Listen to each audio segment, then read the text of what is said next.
Inaprubahan ni House Infrastructure Committee Co-Chair Terry Ridon ang motion na i-disclose ng Tri-Committee members ang kanilang financial and business records para hindi maapektuhan ang investigasyon sa maanumalyang flood control projects. Para sa update, magbabalita live si Mobile Journal Arles de los Santos. Arles, paano raw gagawin yung disclosure?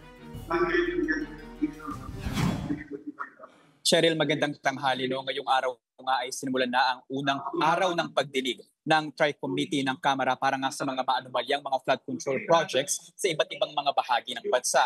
Sa simula pa lamang ng pagdinig ay agad na nga na nagmosyon si Akbayan Representative Chel Jokno para obligahin ang mga kasama sa komite na ito sa TRICO na magkaroon ng full disclosure ng kanilang mga ari-arian at probably mga business na maaaring konektado sa iba't ibang mga flood control projects ng pamahalaan. Ito daw ay gagawin sa loob ng 5 araw.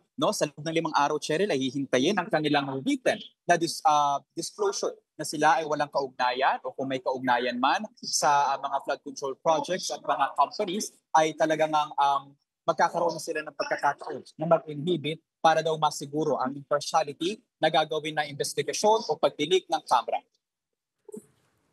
So pabor ba ang lahat ng miyembro ng Tri-Committee na mag-imbestiga dito sa flood control projects na i-disclose?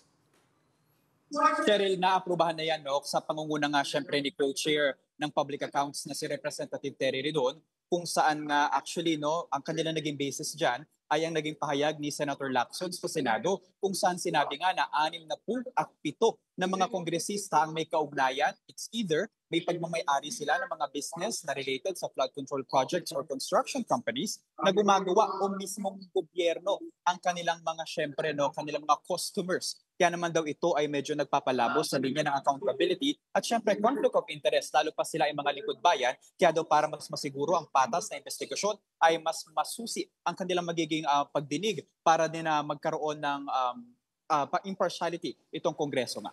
Arles, ilan ang miyembro nitong committee?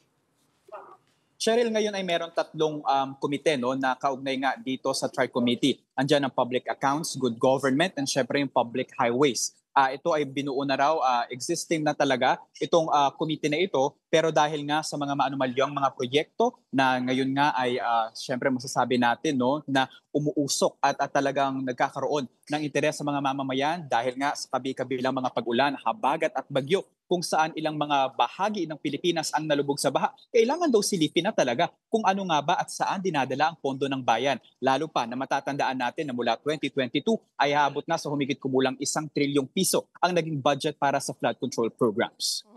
Okay, Arles, Tri-Committee members. Ilan yung Tri-Committee members at kailan inaasahan isasubmit or yung disclosure ng kanilang financial and business records?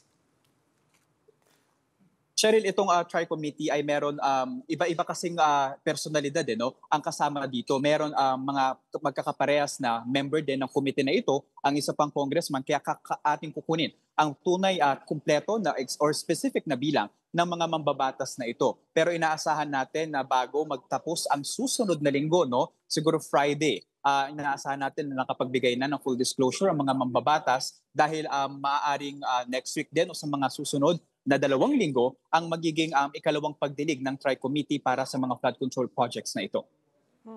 At sino-sinong contractors ang dumalo sa pagdinig at ano na ang napag-usapan, Arles?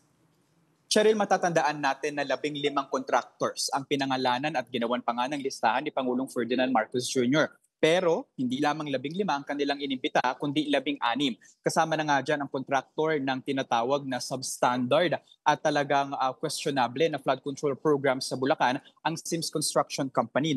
So 11 ang present dito sa mga contractor na kasama natin ngayong araw. Kasama na nga dyan ang Legacy Construction Corporation, EGB Construction Corporation, MG Samidan, 888 Sunwest, kung saan naman ang absent ang St. Timothy, ang Alpha and Omega, Wawad Builders at Royal Crowns. At ang 5 yan, Cheryl, ay ipapasabpina na nga ng Tri-Committee upang sila ay dumalo sa mga paparating pa na mga pagdinig ng komite. Cheryl?